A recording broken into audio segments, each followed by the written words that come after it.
Are you tired of feeling run down and exhausted? In our fast-paced world, we're often surrounded by toxins that impact our well-being. I provide holistic solutions designed to detoxify your body and environment.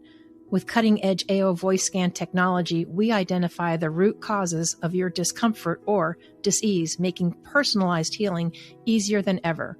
Start your transformative journey towards a healthier, toxin-free life, because at White Sands Self-Care, your well-being is our priority. Most people aren't broken, they're just dysregulated. Chronic stress, pain, anxiety, and burnout aren't mindset failures. They're nervous systems stuck in survival. I'm Leland Holgate, combat veteran and neuroscientist, and I created the Welcome Home Method to help people rewire their nervous systems with breath. And to go deeper, visit thewillfulwarrior.com.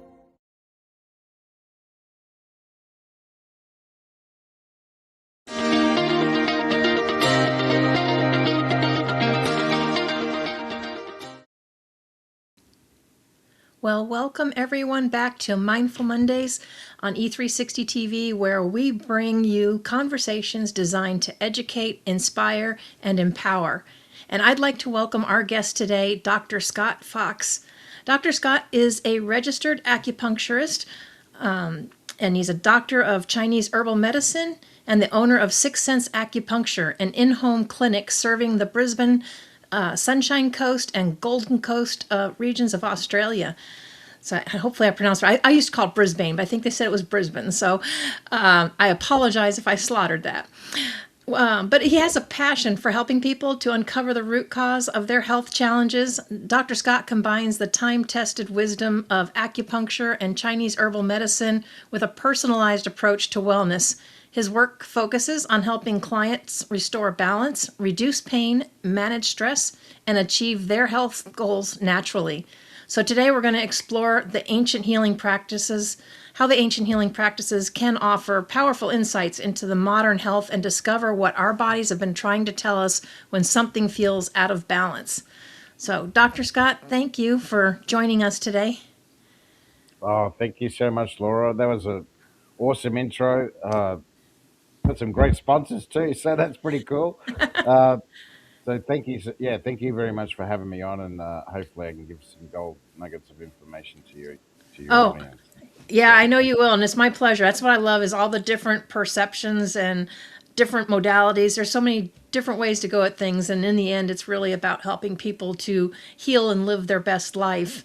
So, but I'd like to start with your journey, if that's okay, and if you can tell us what inspired you to pursue acupuncture and Chinese herbal medicine. Was there a defining moment that led you down that path?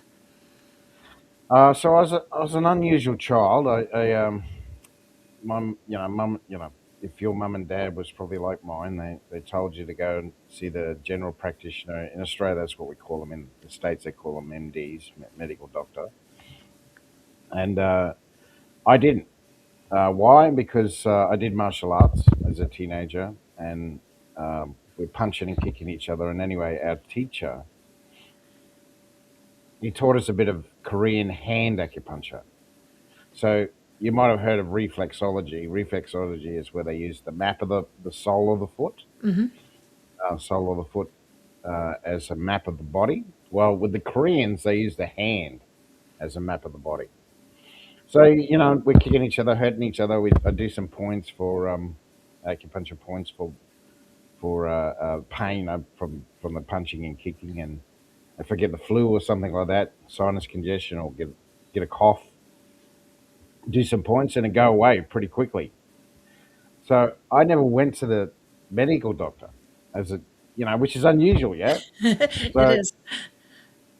So, but it wasn't recognized, and my parents couldn't afford me to go to more classes, and I only went to one class, but I pick things up very quickly if I do them. So I learn kinesthetically. So, yeah. Then something unfortunate happened. My mother passed away in 1994 from a rare type of cancer, and of course I asked the doctors, the surgeons, questions that they couldn't answer. Right. Because their solution for that type of cancer, it was urethra cancer, is to just keep cutting her away, cutting the cancer away. But the problem is they're cutting the cancer plus her away. Right. Um, so from diagnosis to death was pretty quick. It was 6 weeks. Wow. So as I said, I'd ask how can we prevent this? How can we, is there something else we can do besides cutting her away? And of course, they couldn't answer that, and they just kept pushing me away. And that's when I realized this is not probably the best medicine that they make it out to be. So I realized that I should go on a quest to find the answers for all these chronic diseases because it's getting worse. I know the numbers in the States are getting worse every year. Same here, same in Australia, no different. The numbers are getting worse for the leading chronic diseases. And when I say chronic disease, I mean cardiovascular disease, cancer, type 1 diabetes, kidney disease. Oh, we lost your audio a little bit. Can you hear me now? Yep, yep, we got you now. Okay. So they're the top four, so yeah, then in 2003, I found a university locally here in Brisbane, Australia, Brisbane, Australia, and they were providing degrees in health sciences acupuncture. So I started the degree. Uh, 11 years later, then I graduated. And then I was a sucker for punishment. I went and did a master's degree in Chinese herbal medicine. So for 15 years, I basically studied. Now, in that time, I also was a security officer, security guard. Now, 10 years of that time, I did that for 20 years. So 10 years of that time, I was working in the hospitals. So if you don't know, in a hospital setting, security officers can go anywhere. They can go to theatre if they want.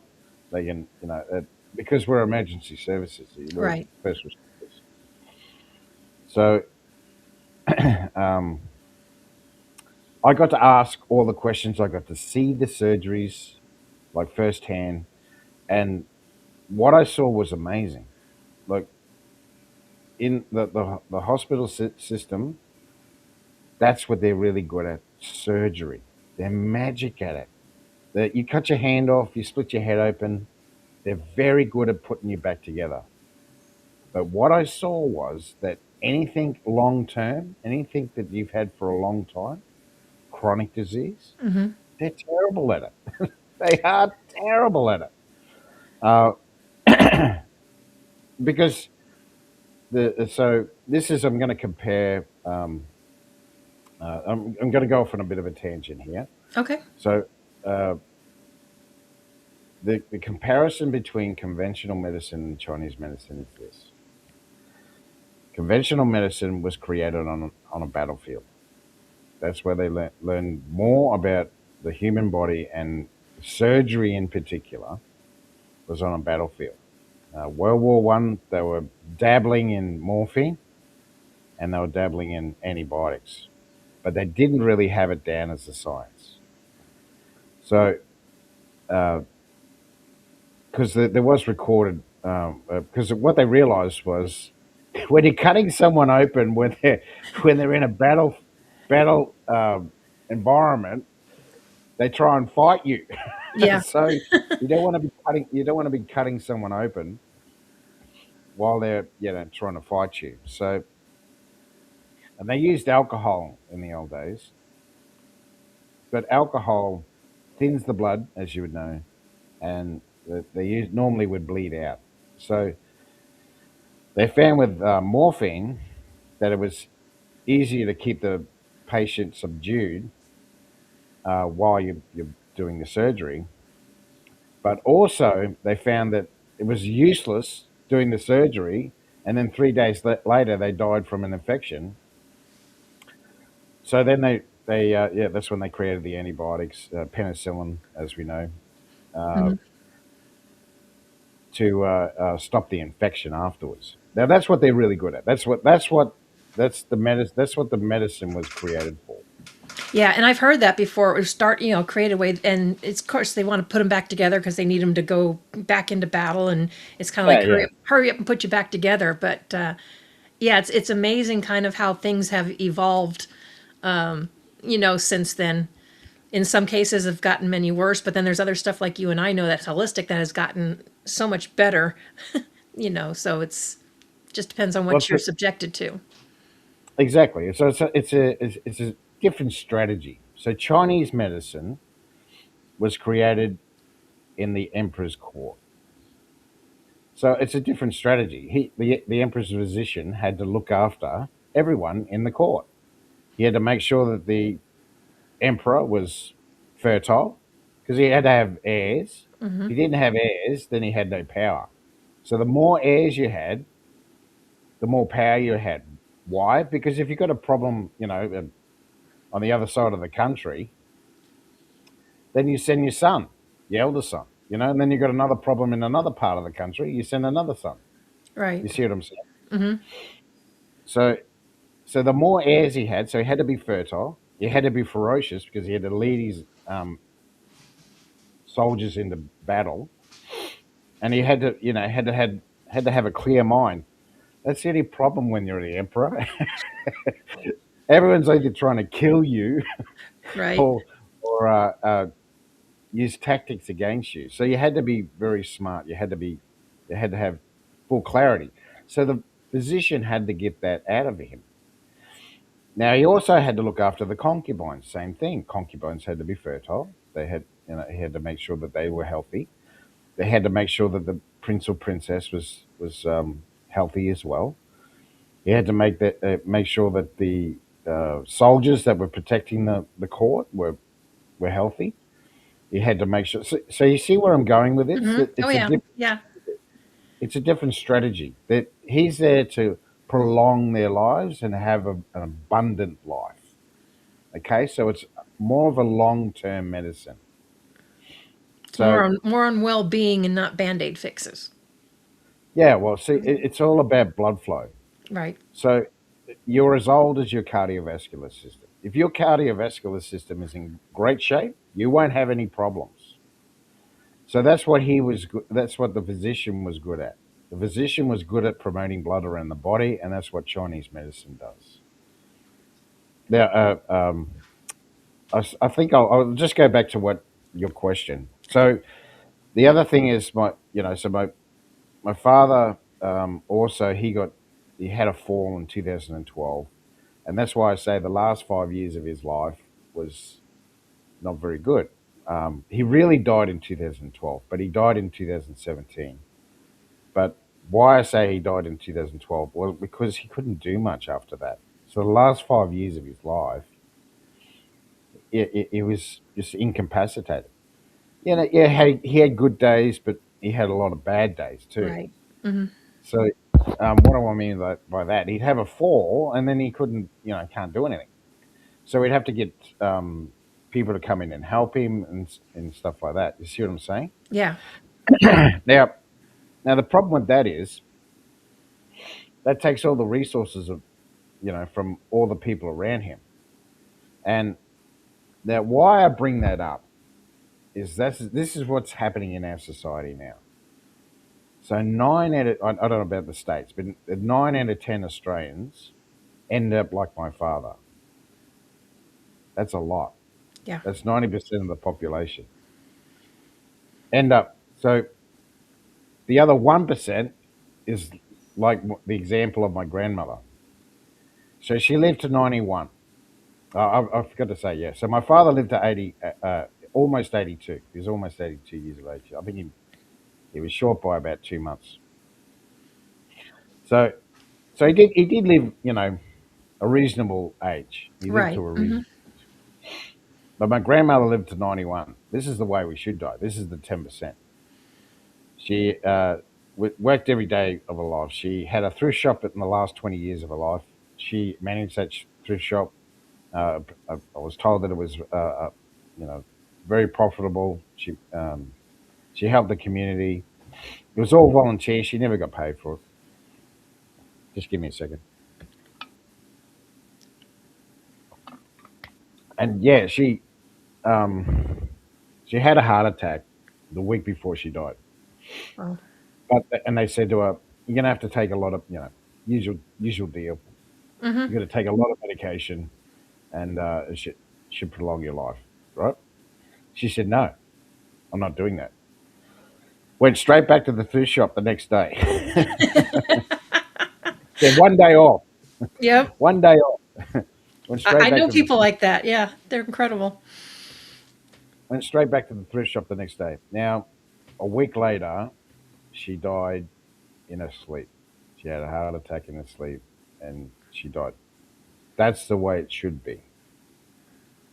Yeah. You see what I'm saying? Mm-hmm. That's the one. That's the 10%.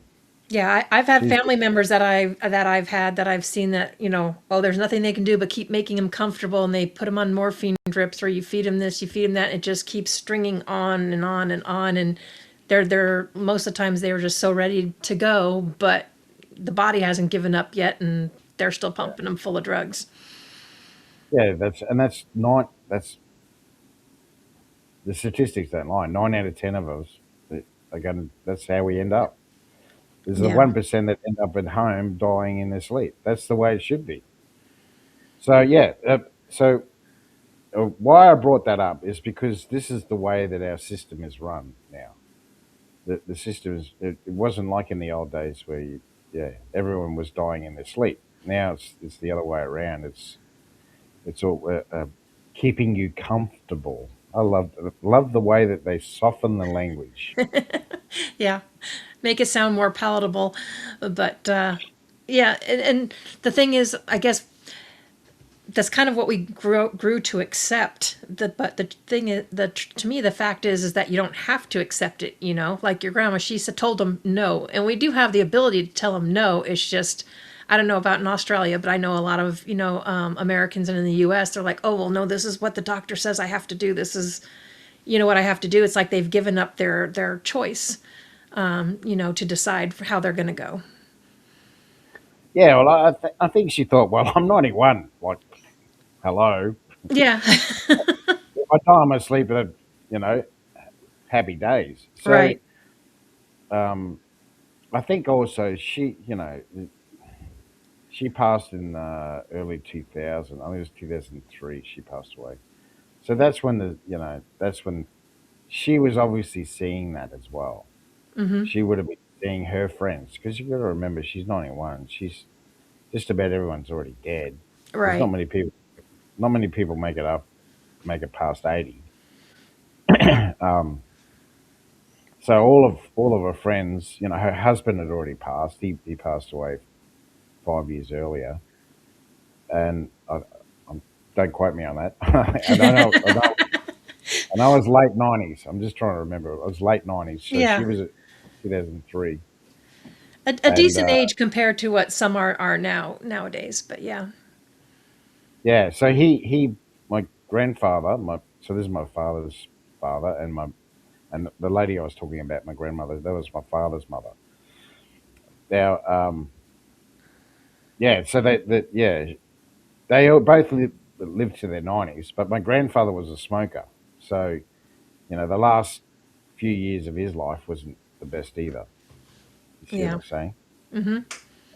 So I have a question for you, because you actually said no at an early age, and many people don't discover holistic healing until the traditional approaches have failed them. What experiences have you had, either personally or professionally, that convinced you of the power of acupuncture and Chinese herbal medicine?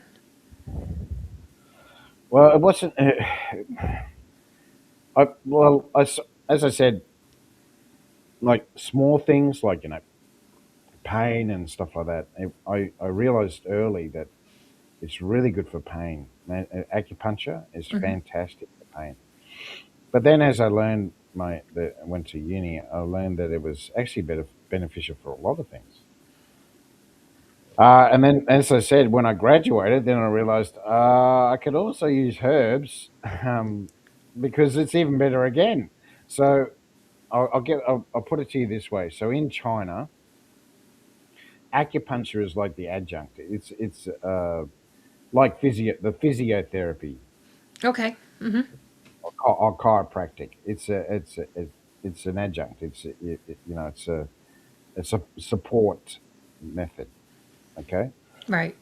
but Chinese herbal medicine is the surgeon. Okay. So they hold herbal medicine in high regard in China. The reason being because um, I'll just go back to the emperor's court. So think of it: the physician is treating the prince or princess, but they're only 1 or 2 years of age. They can't tell you what's wrong. Right. So how did they figure it out? They did it through pulse. So what they do is they'd shake the prince or princess's hand, and then they feel the artery here in the wrist. It's called the radial artery near Mm-hmm. your thumb. And that artery tells us what's going on internally. It can tell us if you've got kidney stones, gallstones. It tells us if you've got sleep apnea, if you've got asthma, bronchitis, uh, and tell us if you're pregnant. And better still, can tell us if you've got to have a boy or a girl. Wow. Pretty cool. And Yeah. and it's accurate because that just seems Yeah. wild to be able to do that just out of the pulsing of your artery. Yeah, I've had clients. I've been doing pulse diagnosis since 2016, and I've felt tens of thousands of pulses. And uh, I've had so many people. I had one gentleman. He's a veteran, Vietnam veteran, and I said to him, "Mate, you've got a big problem with your heart." I filmed it. I actually filmed it. Mm-hmm. And so you had a big problem with your heart, mate. You're taking medication, obviously, for it. And he said, "Yeah." And because when you say that to someone, they go, "How the hell?" Yeah. How did you know? Um, and I said, "Do you want to come, off your medication because I can help you do that?" And he said, "Oh, I'll think about it." Anyway, about because I said to him, there's something bad's going to happen soon, like within the next 12 months. And then it was about 3 weeks later, if I remember correctly, he had a heart attack. Anyway, but he survived. He survived, which is, Yeah. by the way, only 30% survived their first heart attack. That is. Not many Yeah. people know that. 30%. Yeah. So if you survive the second one, so when you hear these people that survive 4 or 5, Mm-hmm. they're freaks. Yeah. They're That's freaks. So pretty yeah, incredible. so what? So anyway, he came back to me and said, "Why didn't you tell me that I was?" I said, "Mate, I did. Here's the video. I'll send it to you." And yeah, and I said to him, "Are you going to do something about it now?" He still didn't do anything about it. I had another lady. I remember she had a fatty liver, and I said, "You've got some cysts on your liver." She said, "I don't. I've had the blood tests. There's nothing wrong with my liver."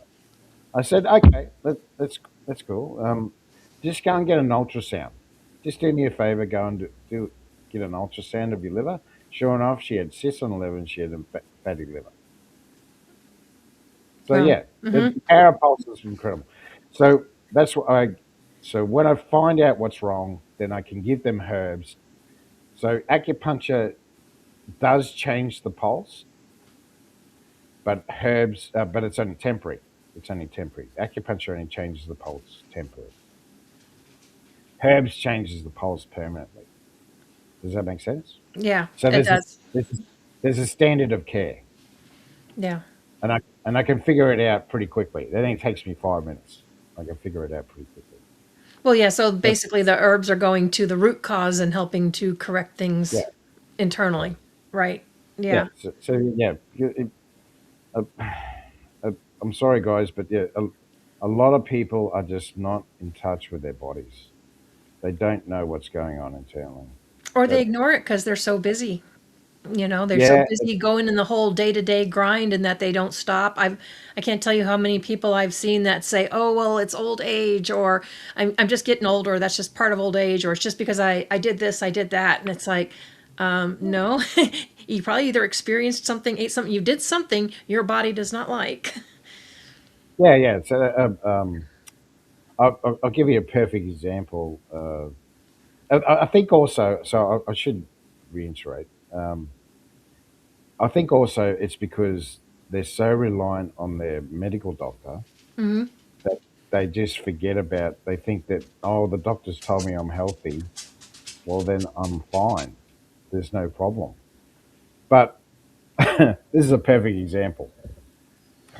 So I'll feel their pulse, and I'll feel the stomach region of the pulse, Hmm. and it'll be bang, bang, bang. The because I'm feeling the artery. See, it'll be bang. That means infection.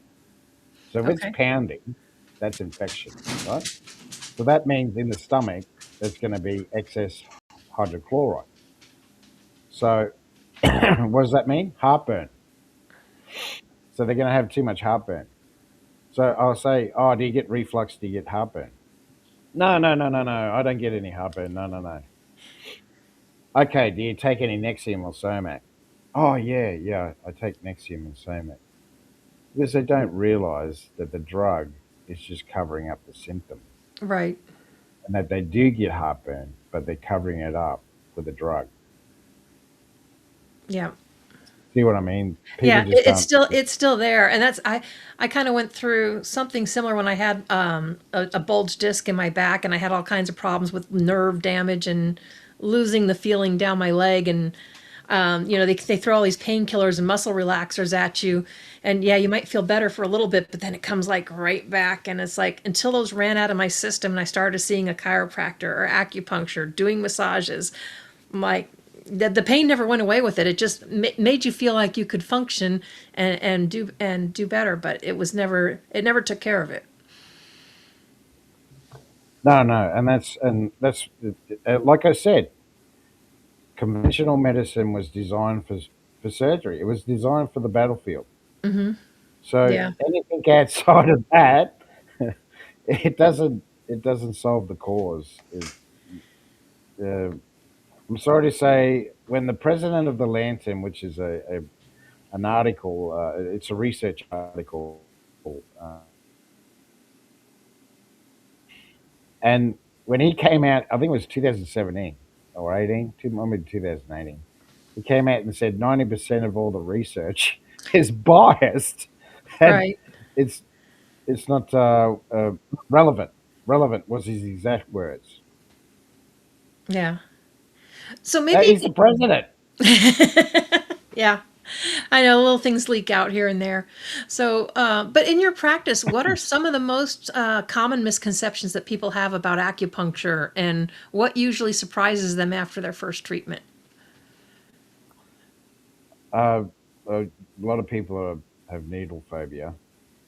So, what I do normally for those people, the anxious ones, see, even then, that that tells me there's something wrong already. I don't even have to feel their pulse. I don't know straight away. There's something wrong. If they've got a needle phobia, there's a big issue already. It's usually a heart issue, to be Okay. honest. That's what I see. They'll have the low blood pressure, cold hands and feet, dizziness straight away. I know. There's or they'll just their blood pressure will be on the lower side because the heart doesn't have the blood to pump the blood to the brain, so the Hmm. brain panics when it gets stabbed and goes ah, and then the heart can't pump it because they got this weak heart. See what I'm saying? Right. So what I do is I just do the scalp points first, just to calm them down. So I'll tell you why, because there's a second mechanism of action with acupuncture.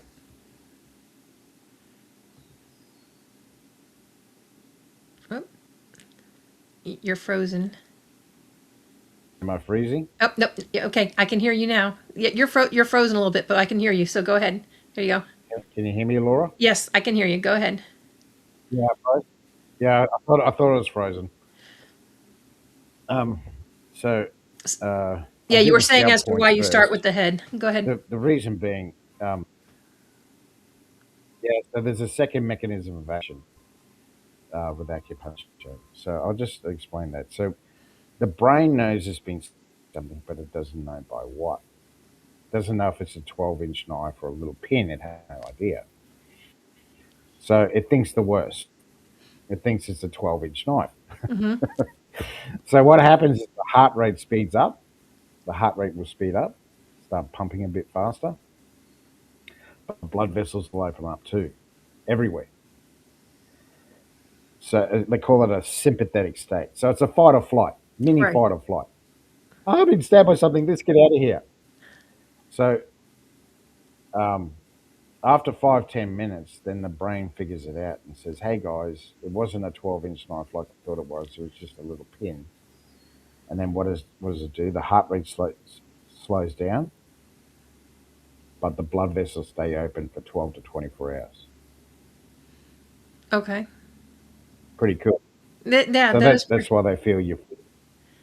Yeah, I've had people So ask me how that's can I donate plasma because plasma is a good size plasma is a good size needle that they put in you when you're donating plasma.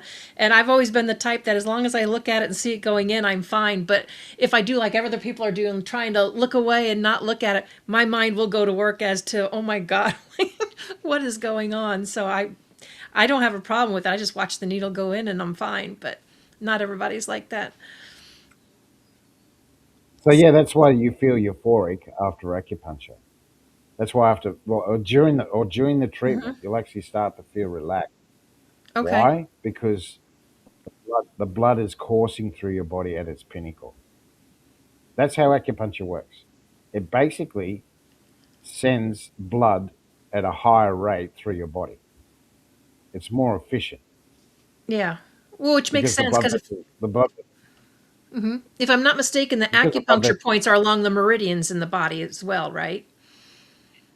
I don't call them meridians. Meridians is a French word, and it was created by a guy called Salid de Moron Okay. in the 1920s. He wrote several books. He translated in Chinese Hmm. from Mandarin, um, and he wrote three, if I remember correctly, three books on Chinese medicine. And he was the first one to say meridian. But he was a French diplomat. He lived in China for 20 Okay. years.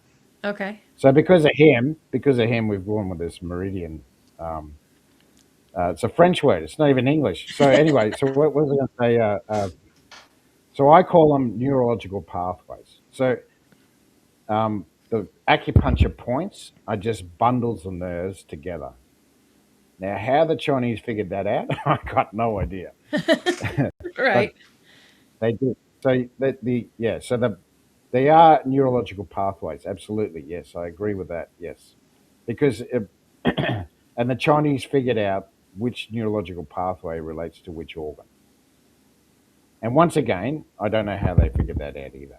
Right. You just know the pathways and which ones affect which.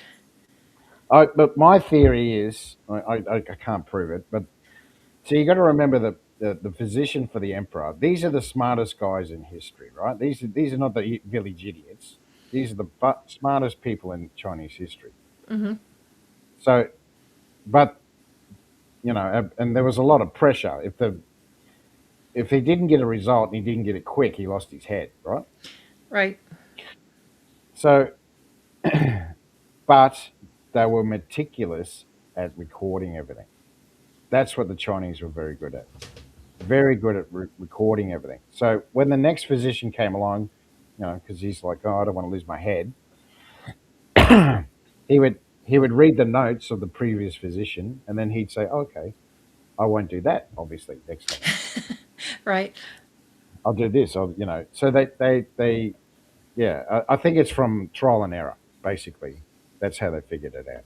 Figured it out. Yeah, a long time ago.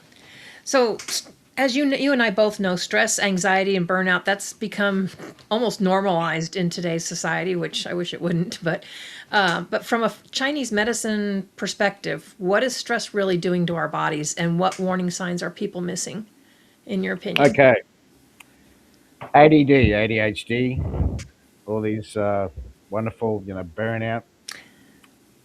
Uh, from what I seen, uh, it's actually the underlying problem is post traumatic stress disorder, PTSD. What's actually happening is something, usually in the first 10 years of our life, scares the hell out of us. It can be anything. It can be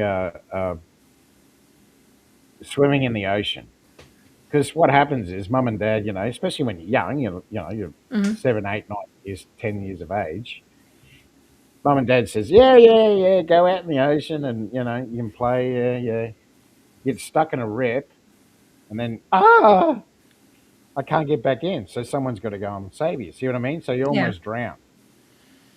So what happens is, I'm just giving an example. Lots of things can do this. Okay, lots and Sure. lots of things. Now, abuse can do it. Not so much direct physical abuse, just being around someone where you're walking on eggshells all the time can do this too. It can flip you into this fight or flight, because that's what it is. So what happens is the adrenal gland, they sit above the kidneys. There's two of them, one on each kidney, and they spit out our stress hormones, epinephrine, cortisol, and adrenaline. So what do? They speed everything up, including our heart.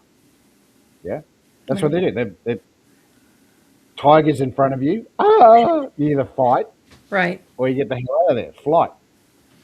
See what I'm saying? Yeah. So what happens is for these people, it's like a switch. It just switches them on, and what happens is they just can't stop. They go, go, go, go, go. There's three names for this. So adrenal fatigue. Their adrenals are just constantly spitting out these stress hormones.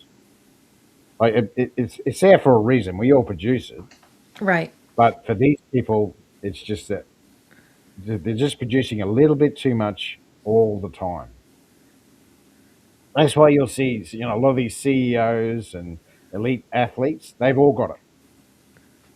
Anyone who's a card, what do they call it, Formula One and Oh, uh huh. Yeah. Race car NASCAR, drivers. yeah, they've all got it.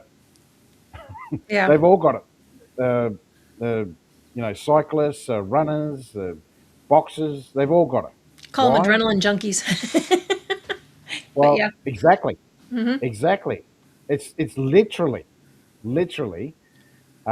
Why? Because something scared the hell out of them when they're a kid, and now they just can't sit still. They're always on the go, and that's why it gets It's a misdiagnosis. They say that they've got ADD, ADHD. No, they've actually got PTSD, and they just cannot stop. Why? Because they've got this physical problem of where the adrenal gland just will not shut down, and it will not stop. And conventional medicine, I'm sorry to say, has two problems. One, they don't know how to diagnose it, post traumatic stress disorder. Mm-hmm. And number two is they don't know how to resolve it. So, um, with the pulse diagnosis I was talking about, where I feel the radial artery in the wrist, Right. what actually happens is the natural, uh, uh, uh, I can't, back to front. Anyway, the natural positioning of the artery in the wrist should sink into the arm, into the flesh, when going towards the elbow. So coming from the wrist to the elbow, Mm-hmm. it should sink. True? That's what it's Right. supposed to do. The artery is supposed to follow the bone. So all your major arteries follow a bone. Like the abdominal aorta, it follows the spine. Same with the vena cava, it follows the spine. Do you see what I'm saying? Yeah. The radial artery follows the radial bone.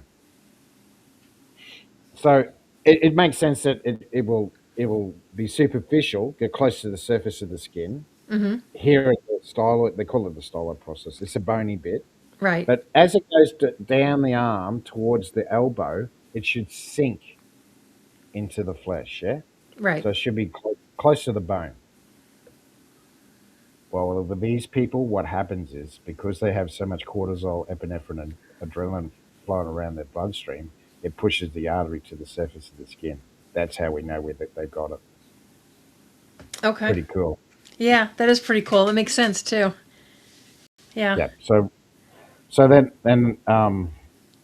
yeah, they just can't stop. And the look, acupuncture. So they call that a sympathetic state. They're constantly in the sympathetic state. Now, I just explained to you the second mechanism of action. What actually happens is after that 5 minutes, it puts you into a parasympathetic state. So for the first time in I don't know how long, they're actually feeling relaxed, and they're gonna feel euphoric, and it's gonna feel odd for them Right. because they're constantly in the sympathetic state. And these are the people, they're just so driven. They're so driven.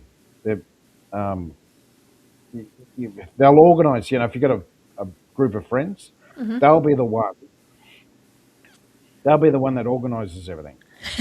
Oh, we should be going on this trip. We should be doing this. You see what I'm saying? Yeah, or the ones that don't know how to take a vacation and they plan everything out to it's like no, Yeah, vacations yeah, are for relaxing, not planning everything out. yeah, yeah, yeah, yeah. They got to have a holiday from the holiday Yeah. because they've had the holiday and they've done run around here and done this and went skiing and did parasailing and all sorts of business. Yeah, Yeah. and then they got to have time off on the holiday. Yeah, you need a vacation from your vacation. And that's definitely, one sign that people could look for that, they're probably ignoring. But why do you think so many people ignore those signals until they become chronic? Because I told you, conventional medicine, number one, doesn't know how to diagnose it. Number two, they have no idea how to resolve it. Yeah. And and you got all these kids on Ritalin, and it's just misdiagnosed. It's not their fault. It's just what they're taught. Right. Yeah. They go to the GP or the medical doctor, and they give them Valium normally, or they give them uh, adrenaline because that's what Adderall is, and that's what Ritalin is. Right. It's actually adrenaline. It's actually adrenaline. Yeah. Well, you've Oh worked yeah, with. so Go ahead. you're No, right. go You go. Ask No, me the question. yeah. If you have All another right. one, go ahead and share. So this is something that your doctor's never going to tell you. Number one, drugs only do one or both of these two things. Drugs either mimic something you produce, or number two is that it either inhibits something you produce. Now, did you know that your body produces morphine? No, I did not know that. A lot of people don't know. Your MD is not going to tell you. Why? Number one, they don't know how to get your body to produce it. So that's where acupuncture is fantastic for pain because I know how to get your body to produce morphine. Number two is they're getting paid by someone else to give you something you already produce. True. So hypertension medications, perfect example. Hmm. Beta blockers, beta cell blockers. They block the beta cell. So it's an inhibitor. Right. Yeah. Calcium channel blockers, inhibitors. Um, angiotensin 2 inhibitors. It's got the name in it. It They does. inhibit insulin. It just mimics what we already produce. Was it metformin for type 2 diabetes? That's an inhibitor. That's an inhibitor. That is horrible. It kills your kidneys. But yeah. Well, but yeah, but like I'm saying, Yeah. I'm just telling you that even the premise, even the theory behind what I just told you doesn't make sense. No, it It doesn't. means because what happens, so I'll explain it this way. Your body produces estrogen. So you take the pill, yeah, estrogen, progesterone. Your body produces that for a reason. Now, when you start replacing that, when you start taking a tablet that mimics what you already produce, your body's just going to say, we don't need it anymore. Right. So what'll happen is it'll just stop producing the progesterone. And that's why you get these serious side effects. That makes sense. Insulin is the same deal. It's no different. That's why you'll get type 2 diabetics become type 1. Why? Because they're constantly taking these insulin tablets or insulin injections. The body just says, I don't need to produce it anymore. So then they become type 1 because that's the difference between type 2 and type 1. Type 2, they're still producing some insulin. Their pancreas is still producing some insulin. So through Type 1, acupuncture, can oh, they get the body to kick back in then, and with acupuncture, and say, "Hey, I do need to produce this." yeah, herbs is better. Herbs is Okay. better. For internal organisms, yeah. But yeah, acupuncture does too. Because of that premise. We're Right. just increasing blood flow around the body. But I mean, type 2 diabetics, that's pure. I'm sorry to say, guys, your doctor's probably going to say, oh, it's from environmental issues and blah, blah, blah. It's actually because of you're just eating too much sugar. There was never an epidemic of type 2 diabetes prior to the Second World War. Right. Yep. I've watched the food that built America and what they companies have done with all the sugars and getting people addicted to sugar. So yeah, But it's an was it incredible history if you go dig into that and what they've yeah, done. there's a documentary called uh, White, White, Sweet, and Deadly. That's it. White, Sweet, and Deadly. Yeah. So, Dr. Scott, tell me, because I know you're in Australia, and I know acupuncture obviously is hands-on and stay there. But with the herbs, the work that you do with the Chinese herbs, is that something that you can help with people from wherever they're at, or Absolutely. Yeah, yeah? absolutely. I've got international clients. I've got clients all over the world: UK, US, uh, Thailand. Mm-hmm. Um, uh, I've treated someone in Japan. Yeah, I've treated people all over the world. Absolutely, yeah. So because I can just mail it to them, and Because you what? I can just mail the herbs to them. Right, right. Post. I can post them. Mm-hmm. Sure. Yeah. Nope. I got you. Yeah. Okay. Yeah, because I know acupuncture. So, for since you're not in the U.S. or other countries, so the herbs go really well with acupuncture. What would you recommend people look for to find the right acupuncturist? Because they're not all the same. Yes, it's just like MDs. Not all MDs are created equal. It's the Right. same with acupuncturists and Chinese herbalists. Uh, well, if you can find someone who can read a pulse properly, there's about 5 people in the world, in the Western world, I should say, that are actually teaching pulse diagnosis, which is not many, I Right. might add.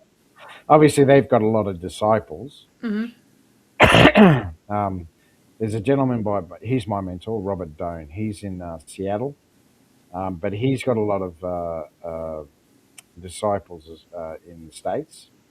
Um, if you get in touch with him, he'll have if you're in the States, that is, he'll have a disciple that lives near you because he's got hundreds of disciples, um, with students.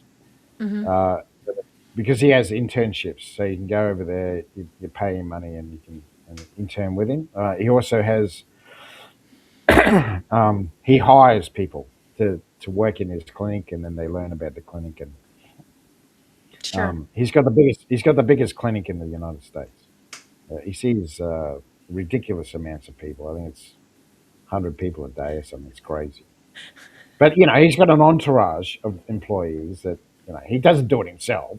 Right. He's got Right. an entourage of people that do the treatments for him. So yeah, and that, yeah, I would probably sort someone out that knows how to read a pulse. And another thing that I would like to bring up, and Robert Doan actually endorses this. That I don't needle where the affected area is.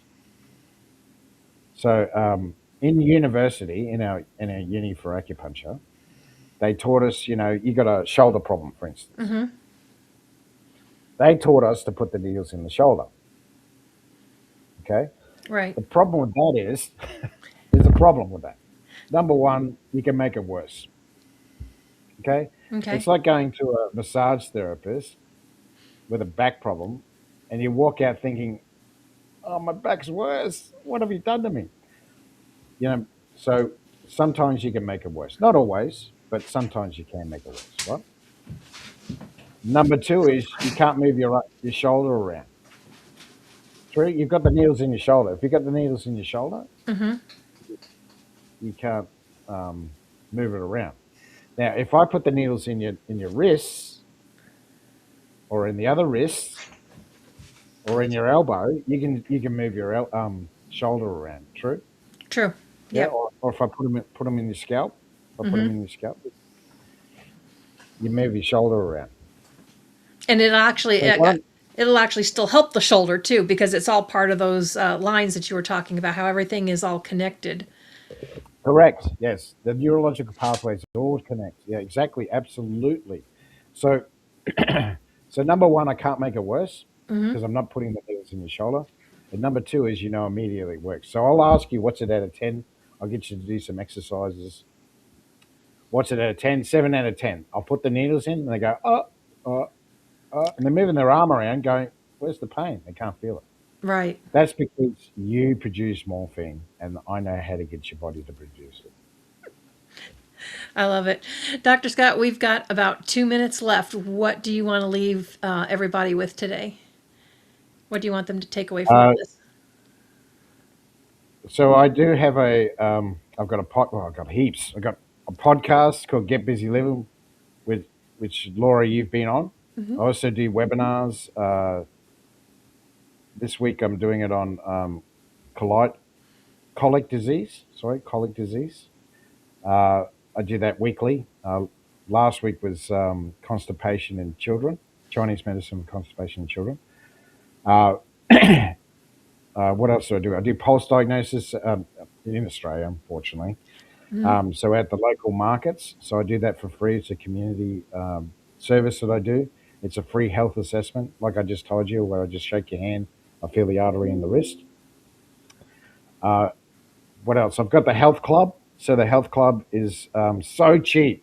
It's so cheap. So it's all online. I teach you about EFT, emotional freedom technique, meditation, nutrition, exercise, how to lose weight, roadblocks in your mind, how to kick it to the curb, uh, disc profiling, so who you are, who's your ideal partner, ideal job, ideal business. I teach you about Chinese medicine, acupuncture, and Chinese herbal medicine. And I teach you about the leading 8 chronic diseases which are killing hundreds of thousands of Australians and Americans every year, and the numbers are getting worse. So that's all on my bronze membership. That's 11 Australian dollars per month. Per month. Month. Yeah. You get access to like over 70 videos, and yes, it'll change No. your life. Yeah. I've also got a silver membership. You get access to the webinars through the silver membership and the gold membership. The difference between the silver and gold is the silver, you get access to the 9 modules I just talked about. Plus, you get access to the weekly webinars. I've done over 80 webinars on different conditions. So there's like 150 videos to watch. Sure. Uh, Sure. there's lots of content. It's $29 Australian per month. Per month. Yep. The gold membership is 660 per month Australian. You get access to the 9 modules, the weekly webinars, plus you get access to me for 1 hour each week via Zoom, and we talk about what you want to achieve with your health, and more importantly, how to achieve it. I also have the Healthy Habits Club. Just when you thought there was more, there is more. Yep, we were going to be almost out of time, but yeah, All right. obviously, lots of ways to connect with you, and yeah, you are a wealth of knowledge, and I greatly appreciate your perspective. And I even learned things, like I said, I did not know we could produce morphine, but Yeah, yeah. I want to thank you for joining us and sharing all your nuggets with us today. So thank you for taking the time. Appreciate I know it's very early by you right now, so thank appreciate it, you. Laura. I'm going to go for a walk. So that's another thing. Move every day, guys. Move every day. Move every day. Thank you, everybody. Have a wonderful Monday, and we will see you all next week.